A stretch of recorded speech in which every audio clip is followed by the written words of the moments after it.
Hi అండి. పిల్లలు ఏంటంటే ఇష్టంగా క్యారేజీకి మనం పట్టుకుని వెళ్ళేటప్పుడు ఏవైనా కూరలు పెట్టేటప్పుడు ఎక్కువగా తినరు కదండి వాళ్ళు. ఇలా చేస్తే వాళ్ళు కంపల్సరీగా ప్రతిదీ క్యాప్సికమ్ తినరు కదండి. ఇలాగ ఎగ్ రైస్ టైప్లో చేసుకుంటే పిల్లలు ఇష్టంగా తింటారు.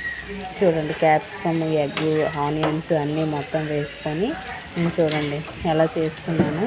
అలా వేసుకొని రైస్ కొంచెం గట్టిగా ఉండేటట్లు వేసుకోవాలండి. మెత్తగా అయితే ఎగ్ రైస్ నీట్గా కనిపించదండి. చూడండి, ఆనియన్స్, క్యారెట్, ఉల్లిపాయలు అవన్నీ ఎలా కనిపిస్తున్నాయి చూడండి.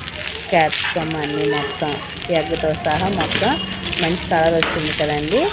సేమ్ ఎగ్ రైస్ ఎలా అంటే బయట చేసే విధంగానే ఉంటుందండి.